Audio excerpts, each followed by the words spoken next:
How's it going, guys? Welcome to this mini episode with Vinay and I. We're going to be breaking down the club soccer leagues around Europe specifically. We're going to be breaking down the Italian league, the British Premier League, and the Spanish league as the three biggest leagues probably in Europe. Vinay and I are avid soccer fans, so we're really excited to deep take a deep dive into each country, see what the biggest teams are up to, and kind of talk about our predictions. So first, I'm down to start with the Prem. Vinay, who do you have finishing in first place in the Prem at the end of the season? Okay, well, right now it's hard to count out a team like Arsenal, right? They're hot. They have a decent lead at the top. Man City just dropped points.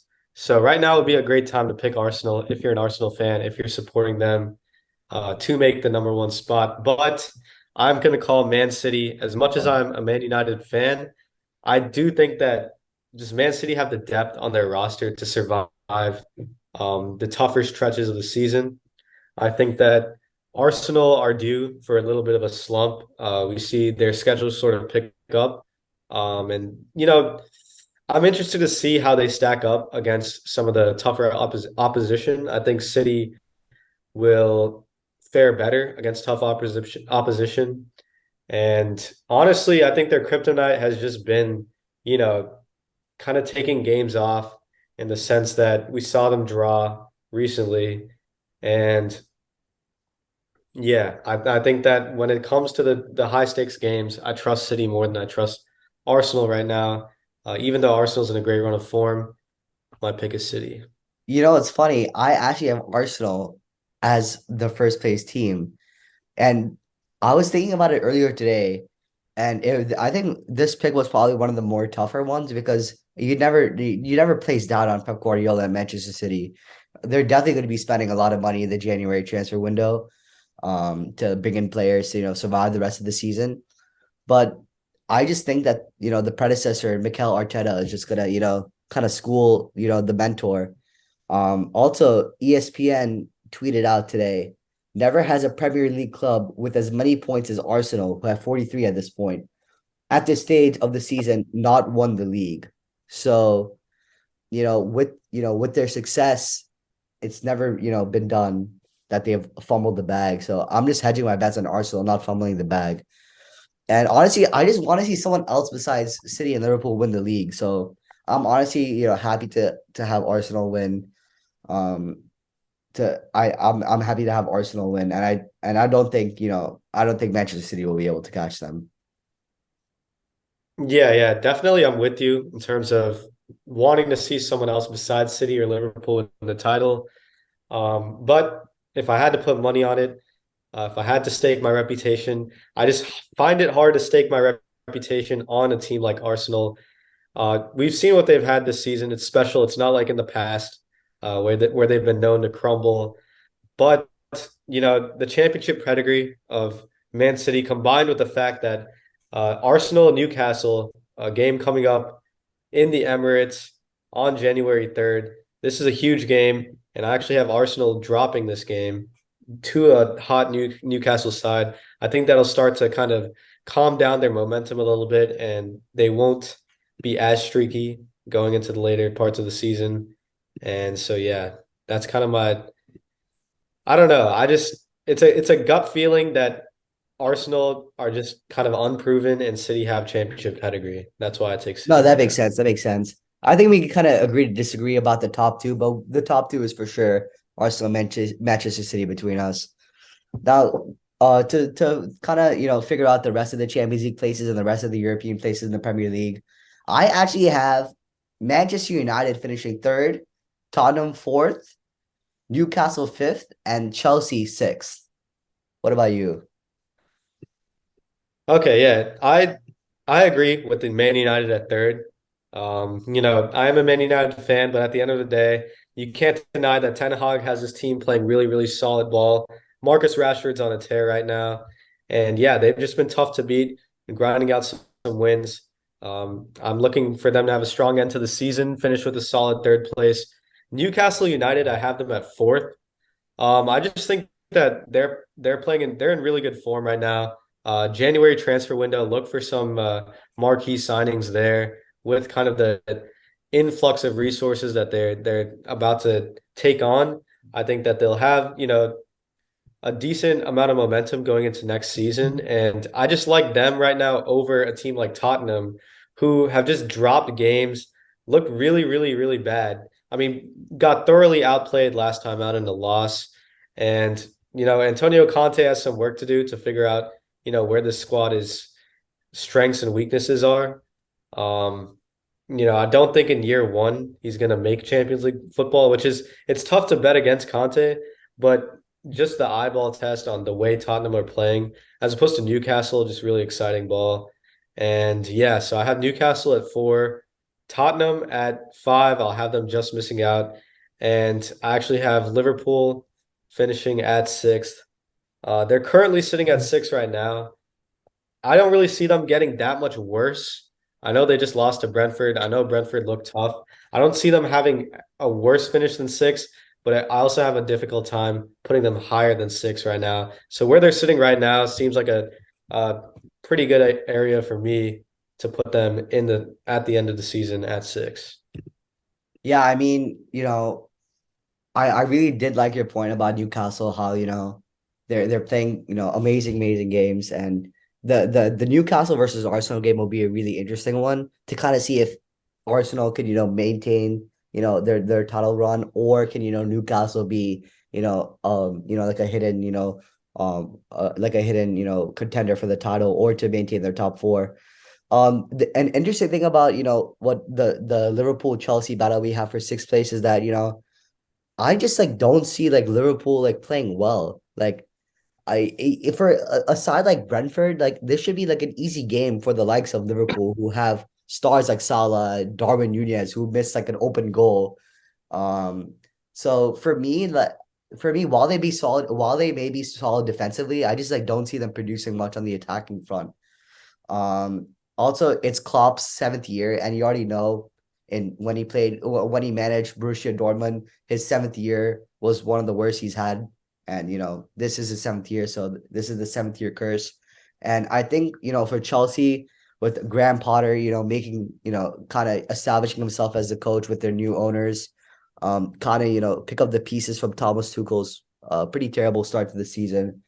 And I think with the likes of Aubameyang and you know, what's his name, the American guy, Pulisic, kind of making his resurgence from the World Cup. I think that they'll make like a late run for top six, but I do think it would either be Chelsea or Liverpool fighting for that last Conference League battle, which is hilarious, by the way, that they're fighting for Conference League. But Oh, dude, I'm relishing in that. I'm relishing in it. also, random prediction, I actually have Jude Bellingham coming to Manchester United, and here's why.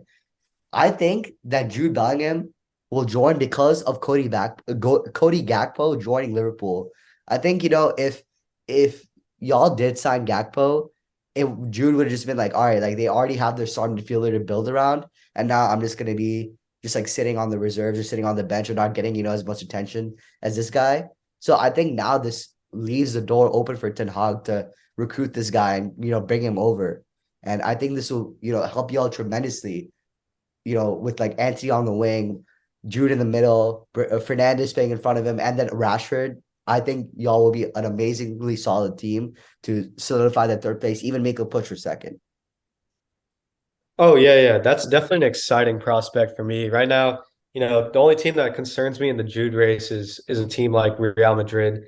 But knowing that it's the Premier League, knowing the draw that has, knowing that he has some boys from Borussia Dortmund on the squad, namely Jadon Sancho, we got some young ballers. So I think that United's an attractive place for him right now. Um, but it does worry me the fact that bringing in a superstar like Bellingham, an attack-minded midfielder, when we have a guy like Bruno Fernandez as that attack-minded midfielder right now with a really solid Ericsson behind him, I just find it difficult without someone super reliable playing at the defensive mid or just a defensive midfielder in general. Without having a super reliable guy there, I don't trust a Bruno Bellingham partnership to track back and really be able to defend against some of the better counterattacking teams. But if we're able to fit some sort of piece, or if Fred steps up to the plate, I really like Jude Bellingham as a signing. I would not complain at all. I have a pipe dream that United somehow signed Mbappe and we get the El Clasico brought back to Manchester, the Manchester derbies going crazy with the Mbappe Holland matchups.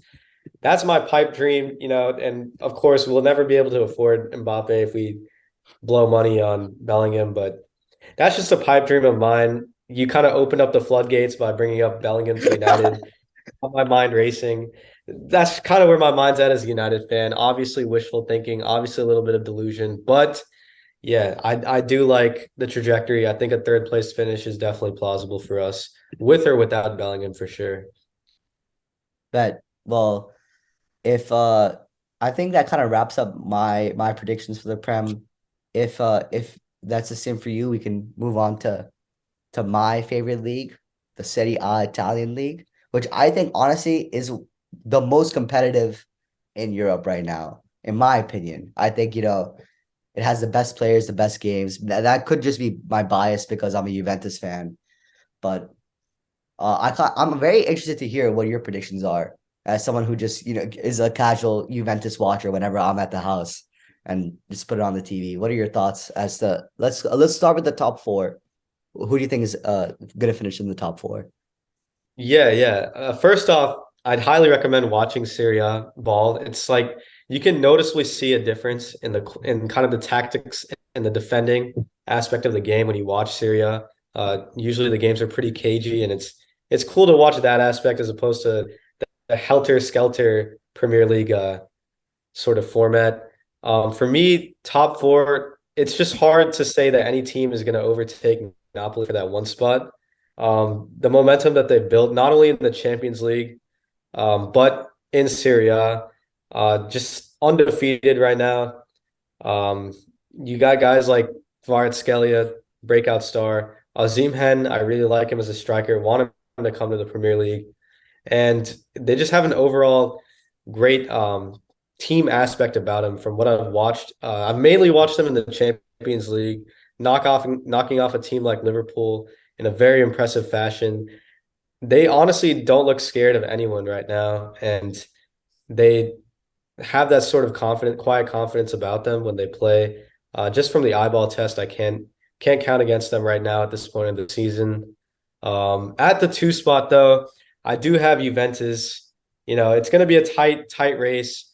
They'll definitely push Napoli towards the end of the season. It's not going to be very comfortable for Napoli, but I do have Juventus finishing slightly behind them in the race. I just think that Allegri will pull it through. He'll pull through a strong finish to the season. We saw Juventus guys; they're getting healthy at the right time. Chiesa is coming back. I'm excited to see what he does in the latter half of the season. They had some strong performances in the World Cup by some of their key players, namely McKinney and Di Maria. I'm excited to see, these guys all come together and see a partially but almost fully completely healthy Juve team and how they fare going into the crunch time. So I got them at two. At three, I have Lazio. Um, just not really feeling Inter right now. I feel Lazio. I've watched more Lazio. I'm not going to sit here and say that I avidly follow the Serie on a game-to-game basis, but in terms of squad, Lazio is one of my favorite squads in club football right now. I think that they have some exciting players. I like the veteran presences they have. Pedro is one of my favorite underrated veteran ballers right now, playing good soccer in Lazio. And yeah, I just don't see Milan finishing the season strong. I think they'll have the champions hangover this year. They'll squeak into the top four over their rivals Inter. But yeah, Milan, I have them having a slump towards the end of the year, finishing fourth. Decent follow up to their championship last year, but yeah. Again, a lot of similar predictions as myself with Napoli and Juventus finishing one and two. Napoli currently have a 12-point lead over Milan in second, and like you said, I don't see them dropping off. I think what they've done this year has been pretty incredible. And at the beginning of the season when Koulibaly moved to Chelsea, losing their key defender. We all thought, all right, Napoli's not going to be, that much of a challenge. But, with the arrival of, the younger sides like you were talking about, they have, kind of put everyone, on notice, saying that they are a team to beat and they are, the a team to look out for. And as of round, they're the only undefeated team in club football in Europe, which is an unbelievable achievement for them. Uh, as a Juventus fan, it does hurt, to have them not win the league, but it's definitely going to be an improvement from the last 2 or 3 seasons. Like you said, we're expecting a few key players back, and I think Allegri will learn from his mistakes in the beginning of the season. I don't think that whatever's going on with the club in terms of like the lawsuits or like the legal battle we're going through and the resignation of the board, I don't think that'll affect us in terms of, the actual tactics and the actual, like structure of the club. But as time goes on, we'll definitely know more information. But it seems that Juventus is pretty, kind of moving along with it in terms of like the culture. Um, I think our biggest test, which I'm really looking forward to, is when we play Napoli on the 13th. That's definitely going to be a game I'm going to be nervous about, and a game I'll definitely be looking out for. I think if we can beat Napoli and we play them again at the end of the year and we beat them then as well, I don't see why we wouldn't be a title contender if we beat them on the head to head like that. I actually have Milan I have Milan finishing third.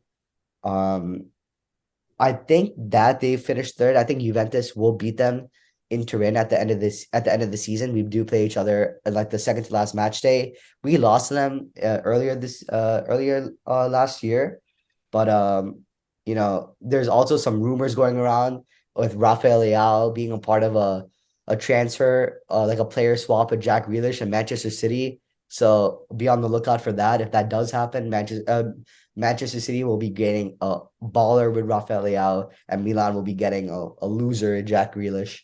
Um, Bro, I cannot no. They got to stick with Jack Grealish, man. You got to stick with that bad investment. Like exactly. you You can't can't be brush that offloading aside. that. I'm saying, yeah, you can't just brush aside the utter failure of a He's your number hundred 10. whatever. How can you Yeah, offload your number 10 like that? casually drop 100 mil on the guy and ship him to Milan. Nah, nah. That's what I'm saying. If Milan take that You deal, can't get away with that shit. I think they absolutely like will lose the season in my opinion. They're Yeah. building a team around this young star, and they take a loser guy and some money for this star. I don't see them taking it, but if they do, then Milan are losers, and I hate them more.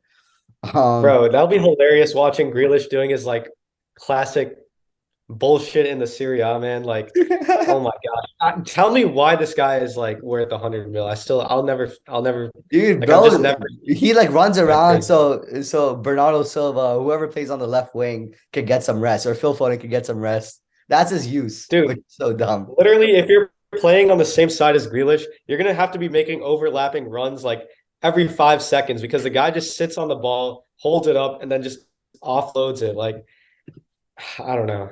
Just overall, not a big fan of that guy. Yeah, I don't think, yeah, none of us are.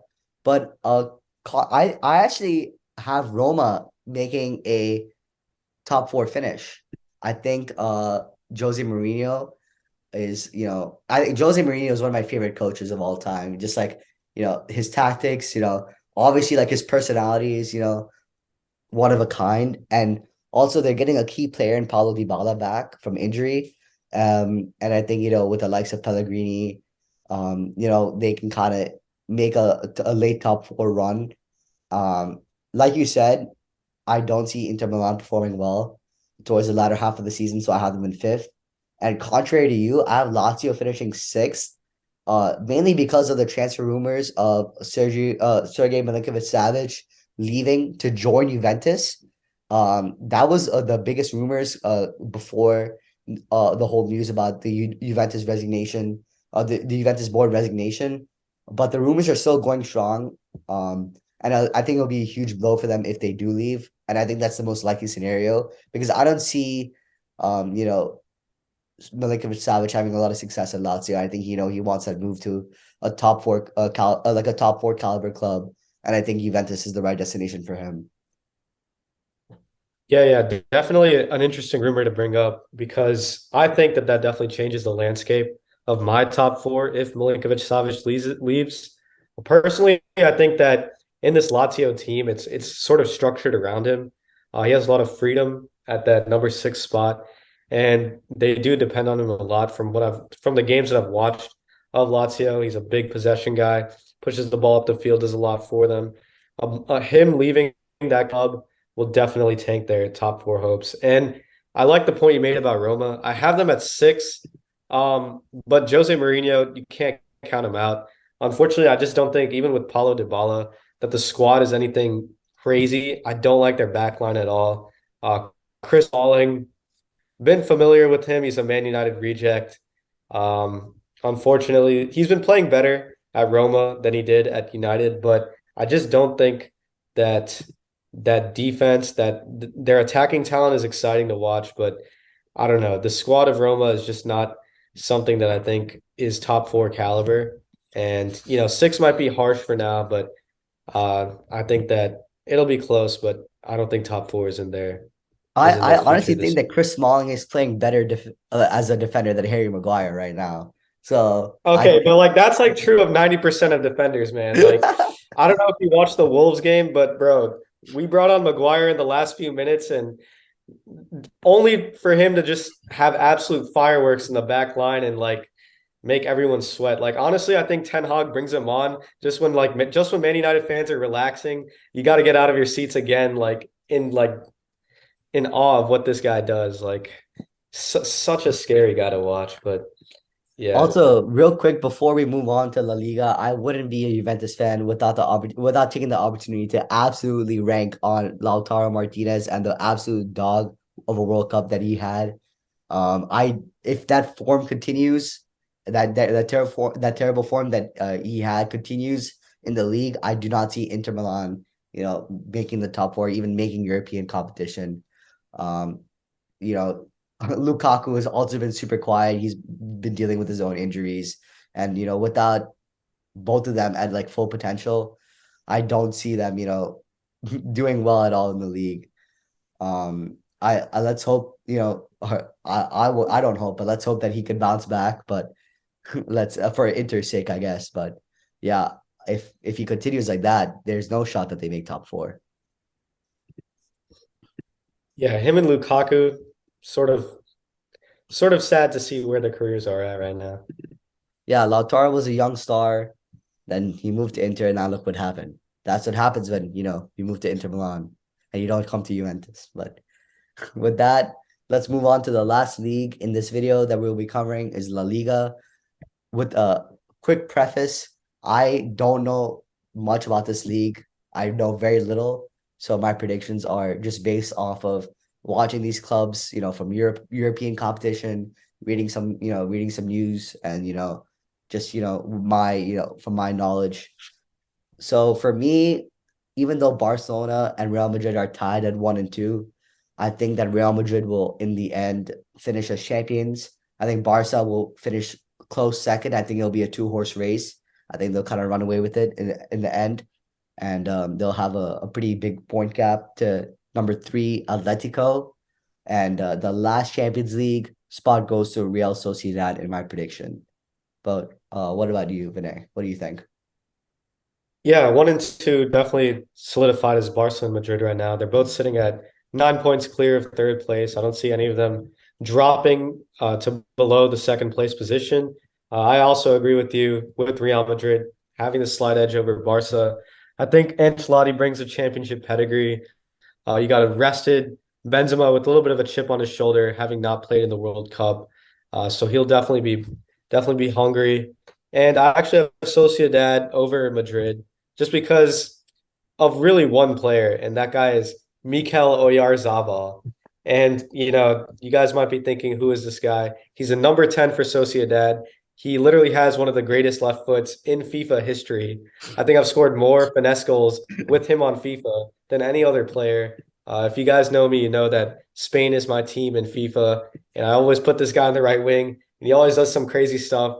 And I find it hard to believe that his stats in FIFA are fraudulent given Real Sociedad's place in the league, his real life stats, and his overall flair as a player. So, my affinity for him in the game of FIFA, but also I root for him in real life. Give me Sociedad at 3. And honestly, I think I'm going to give Real Betis a nod over Madrid. Madrid are just Atletico Madrid are having a terrible season by their standards. I think Simeone ball is really, really lacking. It's not translating well for them either in the Champions League nor in La Liga right now. You just see their offensive stats, and it's very, very bad compared to teams that are not really on their level per se, like a Real Betis or an Athletic Club. I just think that this year is sort of a rebuilding, reevaluation year for Atletico Madrid. I don't think they make a very strong, compelling point for top four going into the end of the season. And I like a young, hungry team like Real Betis over them right now.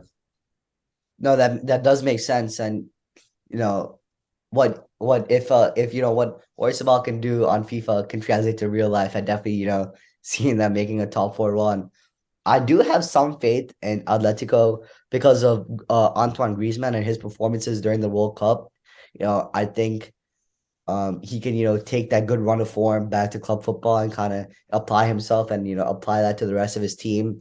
And, with a guy like, Murata being the number 9, my boy, I think, I have some faith in them to finish in the top 4. But you do make a good point with Real Betis, and I do have them playing European football at the being in the number 5 position.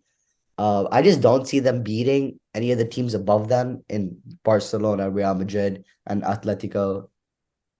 But like you said, unbelievable offensive stats and young hungry players. And speaking of young hungry players, I have Villarreal rounding off the top 6. I think they have a fantastic squad. When Juventus played them, they were formidable. They looked organized. They have a great back line.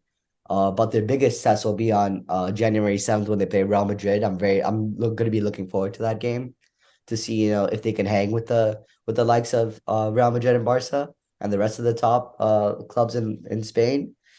And it's for me because I don't know much about this league. It can really go either way, but I think at least those 6 teams are for me the ones to look out for. Yeah, yeah. I mean, I agree. I have Villarreal in my top 6. They rounded out just at that 6th spot below Atletico Madrid at 5. Honestly, I don't have much affinity for Villarreal. I'm sure you don't as well, given their Champions League success against Juve and Man United in the past. Oh, sorry. They had Europa League success against Man United in the past. That's how sad it is. That's why I hate them. They robbed United of a Europa League title, and rightfully so. They looked really, really good in that game. They've looked good. They've stacked up well in the Champions League. I think they stack up well to some of the top opposition in La Liga. And Unai Emery just has this team playing really, really good, solid ball. They're a really fun team to watch. You got a guy like Danjuma, Parejo, the veteran presence. Yeah, I'd give me Villarreal right now. Just can't go against them right now. All right, yeah. I mean, with that, I think most of our predictions align with a few, key differences, but I think overall I'm pretty happy with these, and I kind of expect them to to variate depending on what happens in the January transfer window. But with that, we appreciate you taking the time to watch our little club football breakdown. Stay tuned for the big podcast, which will be being posted later this week, and also a college football playoff prediction and breakdown from Michael and Sam later this week. Also, if you watch the big pod, you know about a friendly wager that I have with the rest of the guys. I bet that TCU would beat Michigan, and they said that Michigan would beat TCU by more than 3 touchdowns. And since I won the wager, y'all get to decide a punishment that they have to do on the next podcast. So please leave your suggestions for the punishment down below. Continue to watch the content. We really do appreciate all the support. Um, Also, feel free to comment what you would like to see from us in the future, any suggestions, your hot takes, any questions you would like us to answer on the podcast. And with that, that's all for me. And Vinay, we really do appreciate you taking the time. And yeah, Vinay, would you like to say anything else? Yeah, just screw JJ McCarthy, man. Just I blame him entirely. But yeah. Nick Fraud, Yeah. roll Jesus. Let's go. Oh gosh. All Take right. care, Yeah. everyone. We'll see you in the All right. big Peace pod. out.